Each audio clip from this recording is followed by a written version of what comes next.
Olá, tudo bom? Eu me chamo Ana Carla e, primeiramente, eu agradeço por estar participando desse projeto, né? Projeto Futuras Cientistas 2024, Imersão Científica, onde a gente vai falar sobre a feira, onde é a feira de profissões, né? Confesso que eu conheço já o projeto Futuras Cientistas, conheci lá em Pernambuco, no meu período de provação, né? Que eu posso dizer, no mestrado. No Futuras Cientistas que eu conheci lá, eu não participei, mas conheci as pessoas que participavam, né, principalmente a Larissa e a professora Giovana, e eu só tenho a agradecer por essa iniciativa delas, né, hoje. Então, hoje agora a gente vai conhecer um pouquinho de quem é a Ana Carla, né?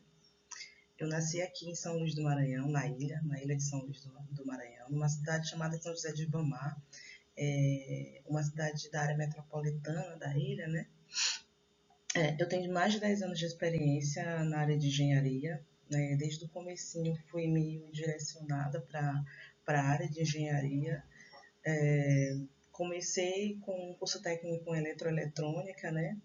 E quando eu decidi fazer vestibular para a universidade, eu optei pela área de engenharia, não pela engenharia elétrica, mas pela engenharia, inicialmente química, engenharia química.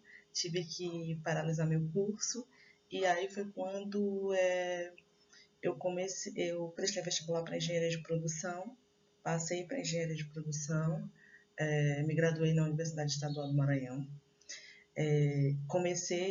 Iniciei o mestrado, hoje eu sou mestra em engenharia mecânica, estou finalizando meu doutorado. Se Deus quiser, no próximo mês vou ser doutora em engenharia mecânica. Sou inspetora de solda nível 1 pela FBTS. A FBTS é a Fundação Brasileira de Tecnologia de Soldagem. Atualmente eu sou coordenadora de qualidade na MEMPS, é uma empresa maranhense, onde trabalha com estrutura metálica, foi onde eu me apaixonei pela engenharia mecânica. Hoje eu sou CEO da PGS Inspeções, é uma empresa onde eu tenho uma sócia chamada Milena, e a gente busca trabalhar com o mundo das inspeções, onde é muito esquecido aqui na região Nordeste, né? É muito centralizado na região Sul, Sudeste, principalmente no Rio de Janeiro.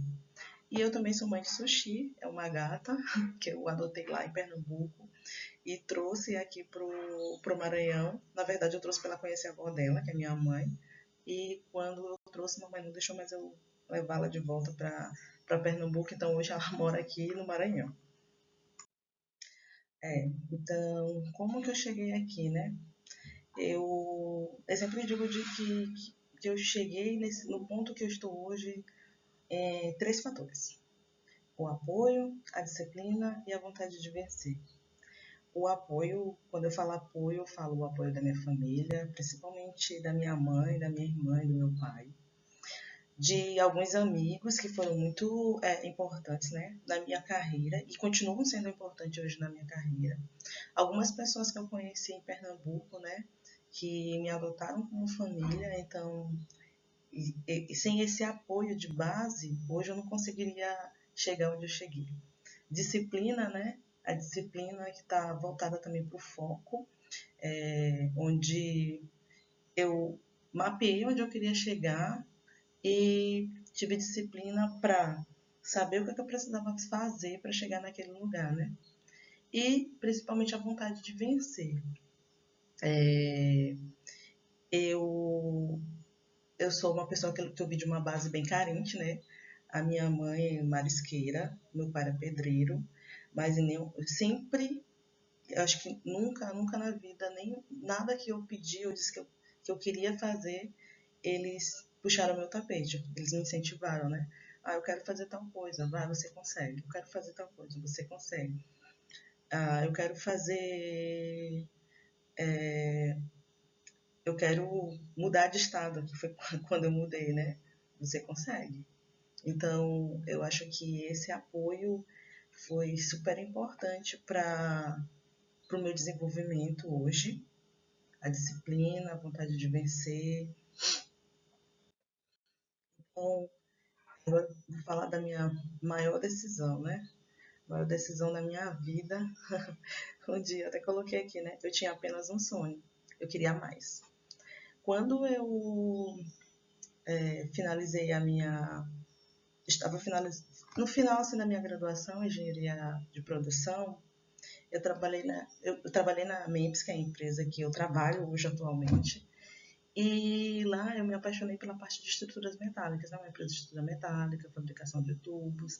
Ela tem uma máquina que é patenteada, né, que se chama Fante. E eu disse assim, gente, eu preciso aprender mais. Eu preciso aprender mais para me desenvolver. Eu acho que eu ainda não estou pronta. E um amigo meu falou sobre... Ele já estava fazendo mestrado na UFPE. E ele falou, cara, tá com o processo aberto aqui para mestrado, engenharia mecânica. Tem para engenharia de produção. Mas como tu trabalha na área de de engenharia mecânica, eu acho que é mais interessante se tu fizer na parte de engenharia mecânica. O que tu acha? Aí eu falei, tu me ajuda? Ele, não, te ajudo, tranquilo, vou fazer o processo. Fiz o processo e passei.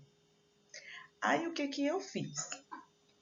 A Carla fez. O que que ela fez? Ela falou com os pais, passei no mestrado, vamos embora para Pernambuco. Como é que tu vai sobreviver lá? Foi a pergunta dos meus pais. Eu, não se preocupem, tem bolsa. Conversei com a minha gestora na época e expliquei tudo, né? Tal, passei, eu quero mais, quero estudar, vou para lá.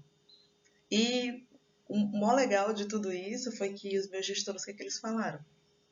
Vai e quando tu quiser voltar, as portas estão abertas. Eu lembro muito bem dessa frase. E se não tiver porta aberta, a gente abre a janela e você entra. Aí eu disse, tá bom, então eu fui. Mudei de estado, saí do Maranhão, fui para Pernambuco. E quando chegou lá, para minha decepção, quando eu cheguei não tinha bolsa. Aí eu falei, meu Deus, o que, é que eu vou fazer? Não tinha bolsa, só que eu disse assim, voltar, eu não vou voltar. Eu vou terminar esse mestrado. Conversei com um amigo, o meu amigo, né? Conversei com ele e disse assim, Igor, o nome do meu amigo é Igor. Igor, eu não tenho bolsa. E daqui a um tempinho o meu dinheiro que eu juntei no trabalho vai faltar. O que, que tu acha? Aí ele pegou e disse assim, você não quer fazer esse mestrado? Quero. Vou te ajudar. Em 2 anos, que é o mestrado, eu vou te ajudar os 2 anos. E eu, então, tá bom. Conheci uma família em Pernambuco, a família da Jane, né? Da Jane que eu digo hoje que ela é minha mãe de Pernambuco. E foi uma conexão assim muito rápida, eles me adotaram. Durante os 6 primeiros meses eu não tive orientador em Pernambuco, na universidade, né? Eu pesquisei e não teve nenhum que se adaptasse com a minha realidade. E até que me matriculei numa disciplina chamada Metalurgia da Soldagem. E, por incrível que pareça, no semestre anterior todo mundo tinha feito essa disciplina, então ninguém queria fazer, eu me matriculei sozinha. E o professor, o Thiago Felipe, perguntou, você quer fazer a disciplina? Tem problema você fazer a disciplina só eu e você? Eu falei, não, tem problema pra ti? Ele, não. E a gente fez a disciplina só eu e ele. Nisso, fazendo a disciplina nós dois, ele perguntou que era o meu orientador, eu falei que eu estava conversando com um certo professor, e ele disse assim, mas tu não quer trabalhar com soldagem? Por que tu tá com ele? Porque tu não veio procurar? Ah, não te conhecia e tal, o professor também era novo na época na universidade. E aí eu migrei. Esse professor virou o meu orientador. Hoje eu digo que Tiago é o meu segundo pai, né? Além de meu orientador, hoje ele é meu amigo, eu considero bastante. Então, eu não sei se eu tive sorte ou o que aconteceu, mas foi a maior decisão da minha vida ter ido para Pernambuco e a melhor decisão da minha vida. Eu não conhecia ninguém na cidade e fiz muitos amigos. Eu saí de um emprego estável, né? Assim, eu estava no início de carreira, então estava começando a aprender as coisas, mas eu estava perto da minha família, eu tinha um emprego, eu tinha uma renda fixa e eu fui para um total desconhecido. E como resposta de todas essas minhas decisões, de toda essa minha decisão que eu tomei, né, eu digo que tudo que aconteceu de lá para cá, de eu ter decidido ir e voltar, foi tudo um reflexo dessa decisão, né?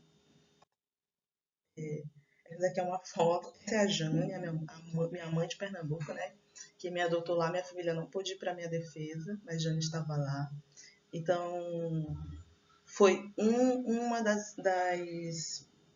dos prêmios, eu digo dos prêmios que eu tive em tomar essa decisão, né? A minha defesa do mestrado em Engenharia Mecânica na UFPE. E posterior vai ser a minha defesa do doutorado, né? Já que eu continuei o processo. E aí também eu volto numa reflexão de que eu vim de pessoas carentes, onde eu acredito que no meu bairro, no bairro da minha mãe, eu não moro mais lá, mas no bairro da minha mãe, eu acredito que tenham 4 ou 5 pessoas que fizeram graduação. Eu nunca pensei, quando eu estava terminando o curso técnico, eu iniciei já a trabalhar. Eu era jovem aprendiz da companhia energética daqui e tal.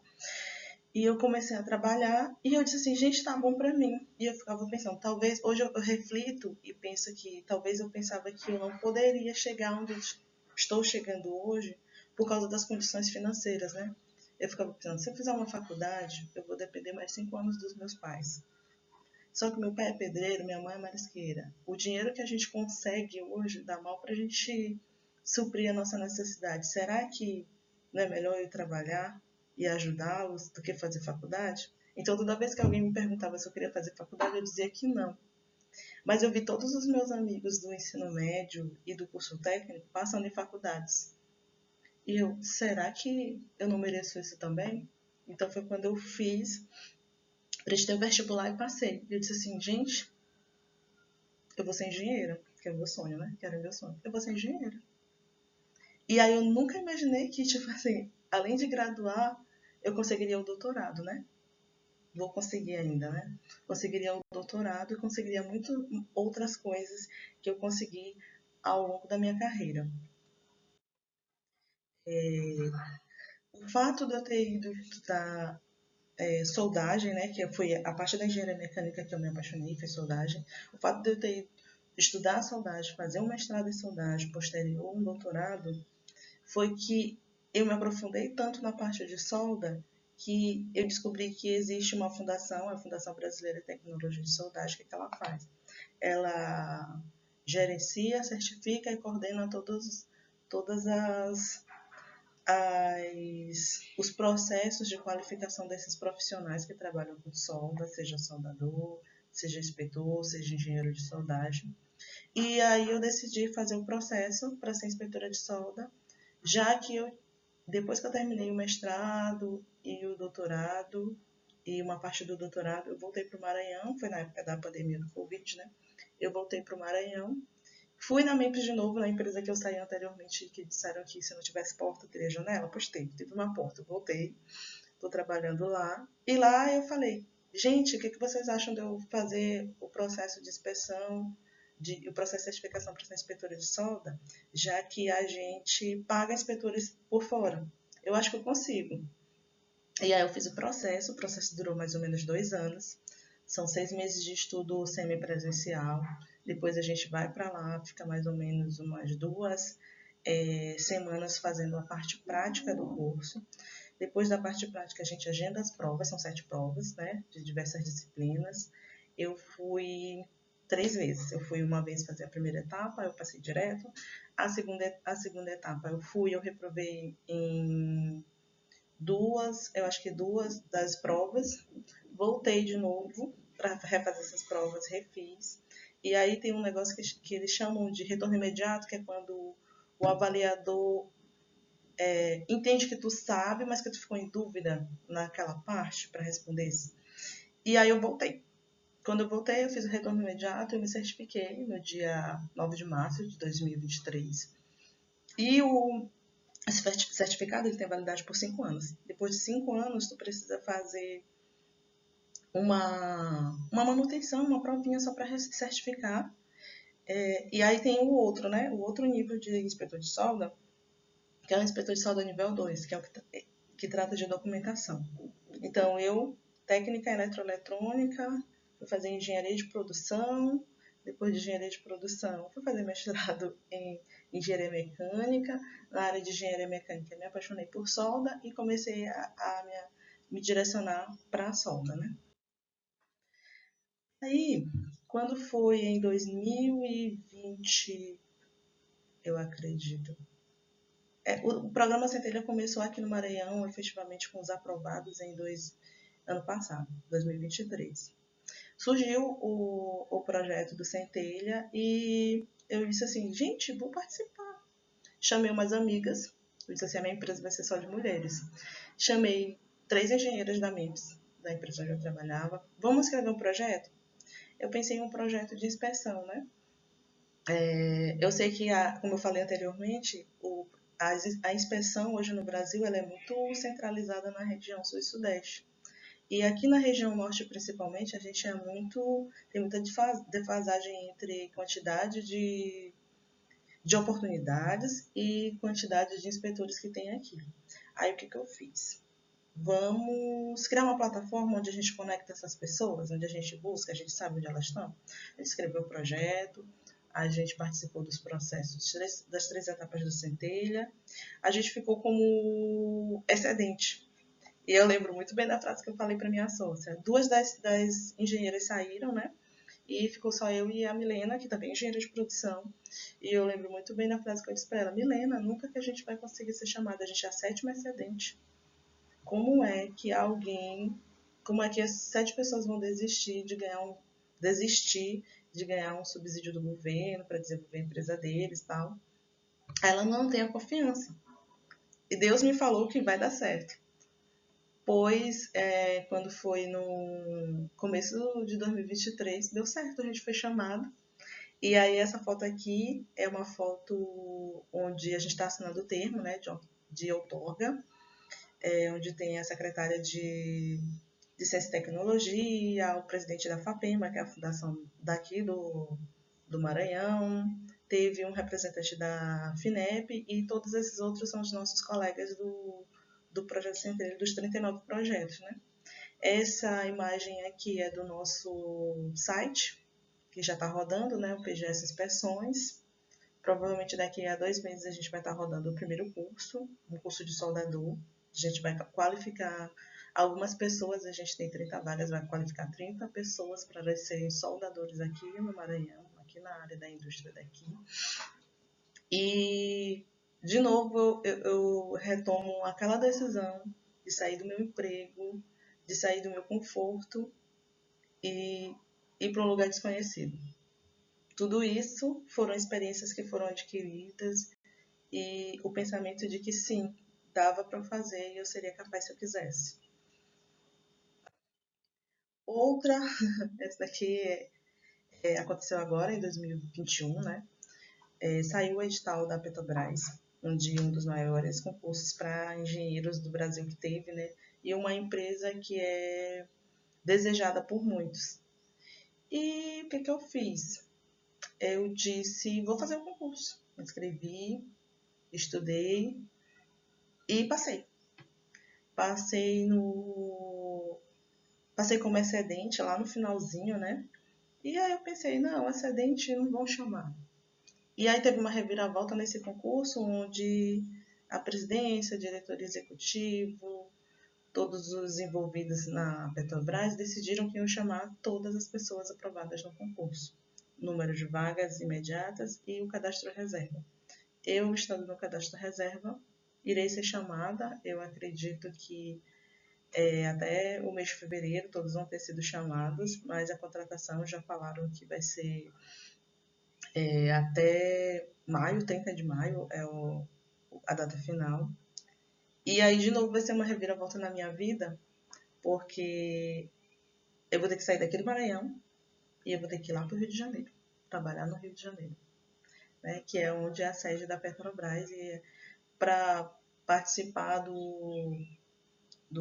uma das etapas é o curso de formação, né? O curso de formação para engenheiro de produção, ele demora mais ou menos 6 meses. Então, eu vou sair de soldagem, de onde eu trabalho hoje, e vou trabalhar com petróleo. Uma coisa totalmente nova, né? Para mim é totalmente novo. Não é isso.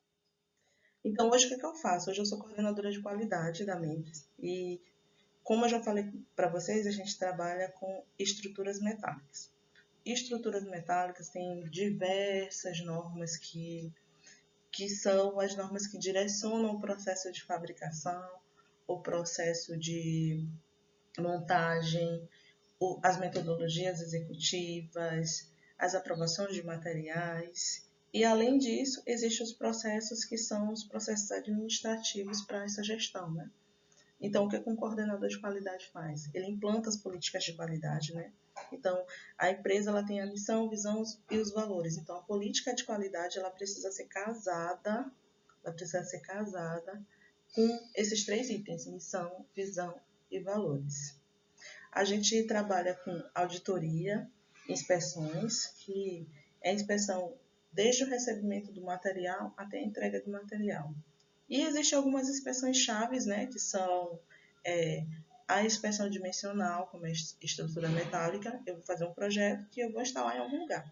Por exemplo, uma ponte. Eu vou fazer uma ponte. A ponte tem as bases. Eu preciso que a estrutura que eu esteja fazendo, ela case certinho na base onde está. Porque imagina um transtorno se não der, né? Então, a gente faz a inspeção dimensional, que é medir mesmo se está de acordo com o projeto, se todas as medidas que a gente está fabricando estão dentro das medidas do projeto. E aí existem tolerâncias, né, que depende do tipo de projeto, da norma que está sendo seguida,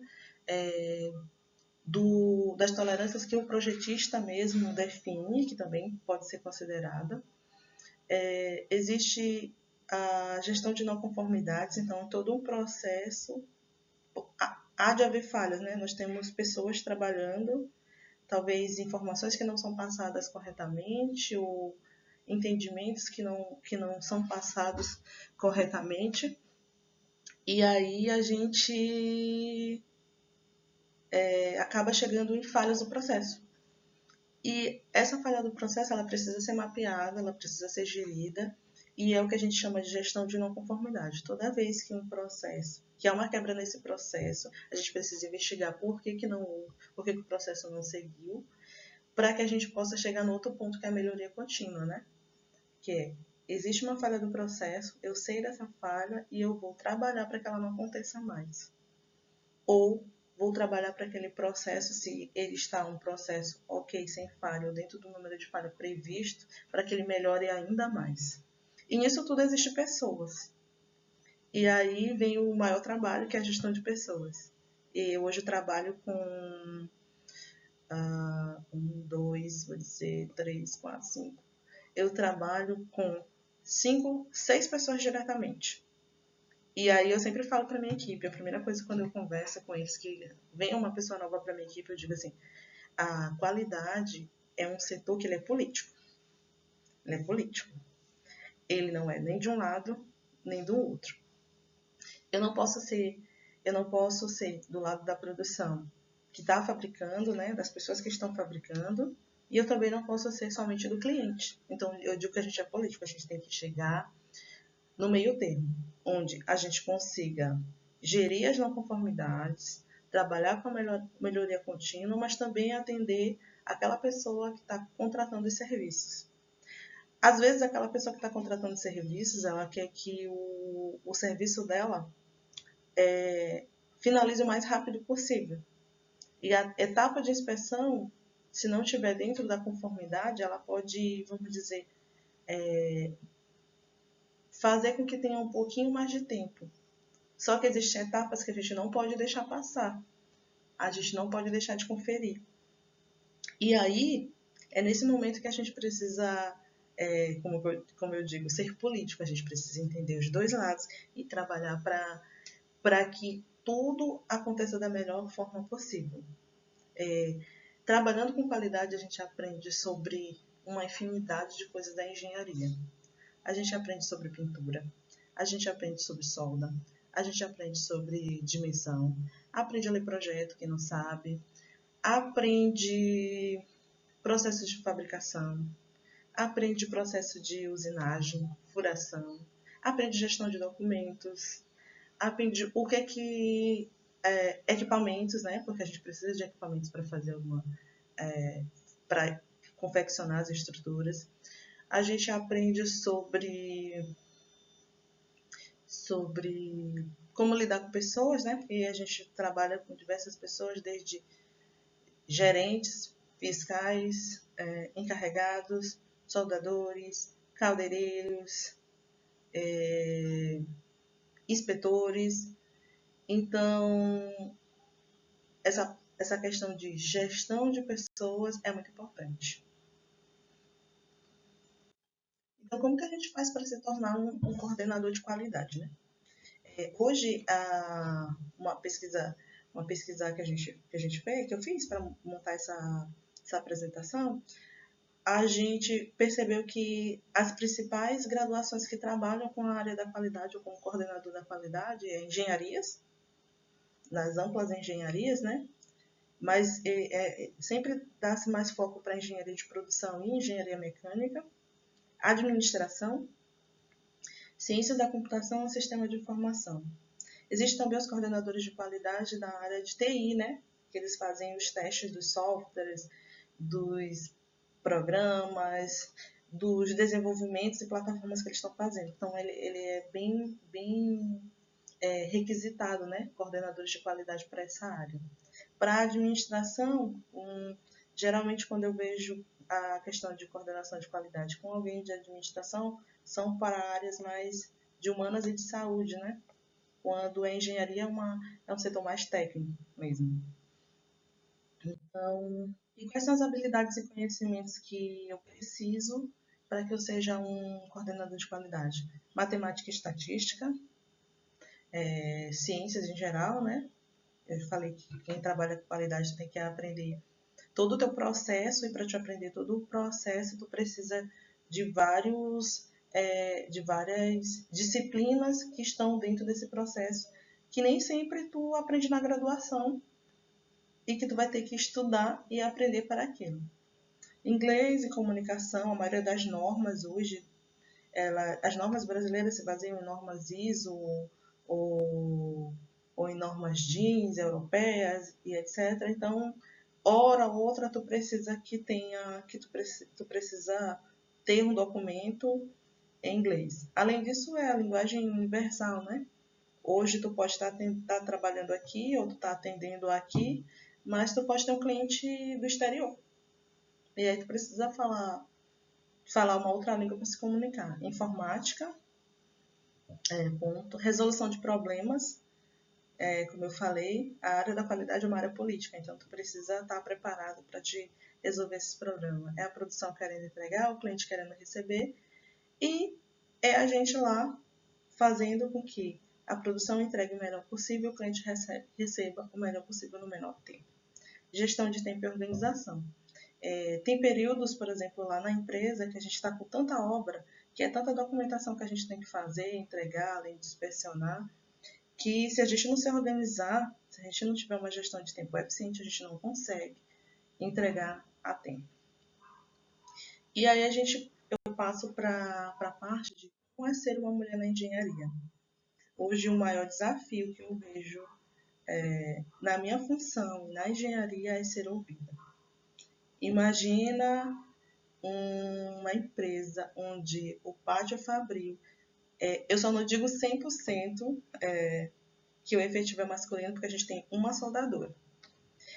100%, praticamente 100% masculino, e aí uma pessoa de 1,56 m entrando na fábrica e falando para o pessoal que não é para eles fazerem daquele jeito, porque daquele jeito está incorreto ou que aquele jeito vai causar uma consequência futura. É bem desafiador. E é mais desafiador ainda quando tem uma pessoa nova que está lá, que chega e vai apresentar, e eles dizem uma frase que eu odeio. Eu sempre fiz desse jeito. Eu sempre fiz desse jeito, nunca deu problema. Não, você sempre fez desse jeito. Talvez não deu problema aqui, mas possa dar problema no futuro. Ou você está demorando mais do que deveria para fazer aquele trabalho. Na empresa, a gente já teve cerca de 50% do corpo técnico, que é a parte de planejamento, qualidade, projetos de engenheiras. Eram 50% do técnico de engenharia eram engenheiras e o outro 50% eram engenheiros. Da equipe de liderança, hoje a gente tem cerca de, vamos dizer, 60% das lideranças na empresa onde eu trabalho são mulheres. A diretora é mulher, eu, a coordenadora de qualidade, mulher, coordenadora financeira, gerente financeira, mulher, a pessoa que trabalha no pátio, que coordena algumas obras no pátio, é uma engenheira, a pessoa responsável pelo marketing é uma engenheira de produção, então a gente tem muitas mulheres em posição de liderança hoje na empresa onde eu trabalho. E isso é muito legal. Inclusive, quando os clientes chegam, que eles vão falar com a gente, a maioria engenheiros, que eles chegam, que eles vão falar, que tem uma reunião onde só tem mulheres, eles ficam surpresos, eles, nossa, só mulher, gente, só mulher. Nós somos as pessoas, nós somos as tomadoras de decisão aqui, só mulher. E aí eu fiz uma pesquisa, também é uma pesquisa do Confea de 2022, onde a gente, obviamente, é perceptível, a gente tem uma defasagem entre o número de homens e mulheres na engenharia. Ela é uma profissão, vamos dizer, tradicionalmente masculina. Isso devido aos nossos direitos que a gente foi conquistando ao longo dos anos, né? Mulheres hoje elas correspondem a 20% dos engenheiros registrados no Brasil, de acordo com o Confea. E desses números de engenheiros registrados, apenas 15% deles trabalham na área, né? São profissionais que trabalham na área. Então a gente precisa avançar muito ainda para que a gente consiga chegar num número onde a gente possa fazer essa equiparação, né? Além disso, existem várias empresas que já têm umas políticas bem definidas para que o número de mulheres em liderança elas cresçam, né? Existem empresas que trabalham com vagas exclusivas ou preferencial para mulheres, outras que têm um programa de até 2030 terem 30% ou 40% de lideranças femininas, ou que até 2030 tenham 50% do quadro feminino, né, na empresa. A nossa empresa, a gente está trabalhando para isso, para que a gente consiga inserir as mulheres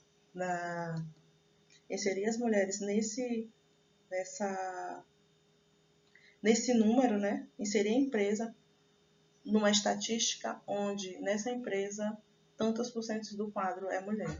É um desafio ainda assim, até porque as próprias políticas, as políticas governamentais ou políticas que gerem essas tratativas trabalhistas ainda também não trabalham com benefícios para isso, né? Então é um desafio enorme. E aí eu quero dizer para vocês que nós mulheres podemos fazer realmente o que a gente quiser. Eu sei que é um desafio, eu sei que a gente que está começando agora, a gente fica com muita expectativa entre a área que a gente vai escolher ou o que a gente vai escolher, e ainda mais quando a gente escolhe uma área técnica onde vamos dizer, tradicionalmente masculina. Mas isso está mudando, né? A gente já vê aqui que tem um avanço bem grande, tipo 20% dos engenheiros da minha área, que é engenharia, né? Registrado no Brasil são mulheres. Então já é um avanço. E aí eu falo para vocês que ainda tem que ser mulher inovadora, né? Além disso tudo, a gente fala sobre a inovação. Trabalhar na MEPS também me proporcionou várias coisas, e a engenharia em si me proporcionou também muitas coisas, e eu acredito que todas vocês também possam ser beneficiadas com isso. Eu fui no Rio Innovation Week, né, em 2022.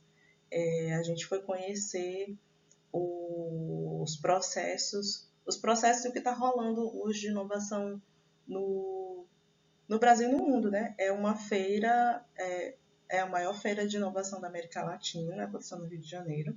Vai acontecer de novo, aconteceu de novo agora em 2023, eu não pude ir, mas eu fiquei bem triste de não poder ir, mas eu queria ir, muito, muito, muito mesmo.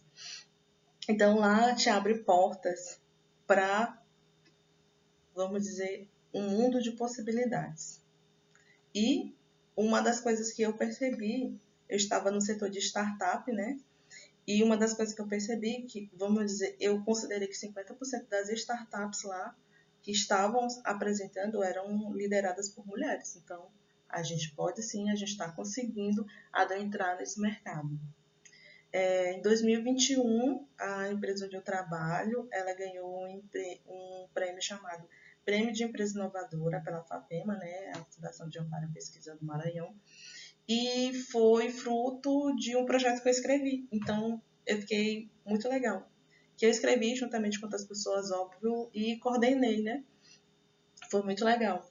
Essa terceira foto sou eu e a Milena é minha sócia, e foi no dia que a gente foi receber o subsídio da FAPEMA, né, assinar o contrato, para dizer que a nossa startup, a PGS Inspeções, ela estava participando, e que a gente, e a partir de agora, ia desenvolver o projeto, né, que é a plataforma que eu falei para vocês. E aí eu venho apresentando as mulheres que me inspiram, né? Eu selecionei 3 mulheres, existem outras, obviamente, que me inspiram, mas eu vou falar dessas 3. A primeira é minha mãe, Dona Ana. Ela é uma pessoa que nunca na vida encontrou uma dificuldade para fazer alguma coisa. Quando eu estudava no ensino médio, eu te falei que eu moro na Ilha de São Luís, mas que eu nasci numa região metropolitana. Então, para eu ir para a escola, no ensino médio, demorava mais ou menos 1h30 para ir, que era bem longe, né? Tipo, atravessando a ilha todinha. E tinha vezes que eu não tinha dinheiro para passagem. E a minha mãe fazia o quê? Ela vendia galinha, ela ia tirar sarnabi, sururu, crustáceo, para me dar o dinheirinho para passagem, para eu lanchar, para eu terminar o meu ensino médio que eu tanto queria. Quando eu decidi ir para Recife, obviamente com o filho saindo de casa, a mãe fica triste, né? Ela ficou triste, mas ela disse assim, vai, teu sonho, tu quer ir? Vai. Hoje, quando eu digo que possivelmente eu vou me embora para o Rio de Janeiro, ela fica meio assim, mas ela disse, se é o que tu quer, tu pode ir. Não tem problema, é o teu sonho, pode seguir, tu pode fazer qualquer coisa que tu quiser, eu já te falei. E ela sempre disse isso. Sempre quando alguém perguntava assim, tu quer ser o que quando crescer? É uma pergunta, né? Que o pessoal sempre fala, tu quer ser o que quando crescer? Aí eu disse assim, ainda não sei. Aí minha mãe respondia por mim, né? Ela vai ser o que ela quiser ser. O que ela escolher, ela vai ser. E a Kellen, que ela é a minha diretora, a diretora da empresa onde eu trabalho hoje, da Mendes. E ela é uma mulher excepcional. Uma mulher onde dá voz para outras mulheres, onde escuta e dá oportunidades, independente do gênero que tu seja. Mas apesar disso, eu acredito que inconscientemente, né? Eu não sei se é inconscientemente ou conscientemente, ela está trabalhando para fazer essa reparação, né? Essa equiparação e esse banco de oportunidade para as mulheres, onde quando ela chega numa reunião de resultados ou uma reunião estratégica e tem quase 60% das lideranças são femininas e onde ela busca trazer as mulheres para dentro do mercado de trabalho, onde ela dá oportunidade, onde ela acredita no potencial das mulheres. Isso é muito importante. E a Carla Freitas, que para mim é um exemplo vamos dizer não, é um exemplo de mulher, é um exemplo de profissional, ela é diretora financeira, então ela é uma pessoa que ela pondera muito tudo que ela vai falar e tudo que ela vai todo o problema que ela vai resolver. Ela tem uma gestão analítica e uma visão holística, né? Ela consegue analisar tudo para que ela possa tomar uma decisão. E, além disso, ela também tem uma equipe, a equipe dela também é, vamos dizer, Não, hoje já tem um rapaz na equipe dela, mas a equipe dela anteriormente era 100% feminina, então é muito legal isso também. E aí, meninas, eu quero falar para vocês que vocês podem ser tudo o que vocês quiserem. Que vocês, obviamente, algumas vão passar por muitas dificuldades, que talvez o degrau de algumas vão ser maior do que os degraus de outras, mas que a gente pode chegar um pouco atrasadas em relação a outras pessoas, mas que a gente pode sim chegar lá. E que a gente não meça o tempo de alguns pelo nosso tempo. A gente pode sim fazer o que a gente quiser, a gente pode estar na profissão que a gente quiser, e a gente sim tem que ter a mesma voz que um colega do sexo masculino tenha. E mostrar que é capaz. Então, esses são os meus contatos. Deixei uma frase aqui, de um autor desconhecido, né? Onde fala assim: acredite nas suas capacidades, enfrente os desafios com coragem e lembre-se de que o crescimento ocorre fora da zona de conforto. Então, eu espero que eu tenha sido um exemplo para vocês, onde sair da zona de conforto dói sim, dói. Eu não vou dizer que não dói, eu passei por muitos empecilhos, mas os frutos eles vêm. Talvez eles não venham na velocidade que a gente queira, obviamente, mas eles vêm. Então, deixe meu contato, meu número de telefone, meu e-mail, o site da PGS Inspeções. E muito obrigado pela oportunidade. Eu espero que vocês aproveitem ao máximo o Futuros Cientistas. É uma oportunidade única. E que vocês, além do Futuros Cientistas, tem muitos outros programas que vocês podem participar também, tá? Aproveitem ao máximo e parabéns para todas vocês que estão aqui assistindo e que vão aproveitar muito bem o projeto, né? Qualquer dúvida que vocês queiram na área de engenharia, na área de inspeção, pode mandar e-mail, pode mandar. Esse é o meu número do WhatsApp. Pode mandar WhatsApp, eu respondo todo mundo. Que eu vou dar dicas para vocês sobre onde vocês podem, como vocês podem fazer para ser inspetoras, como vocês podem fazer para trabalhar na área de qualidade, qual o melhor caminho, quais são as disciplinas para cada tipo de inspeção. E aí vocês podem tirar dúvidas que podem mandar as dúvidas que eu respondo todo mundo, tá? Então, eu agradeço a todos vocês e que tenham um bom programa Futuras Cientistas. Tchau!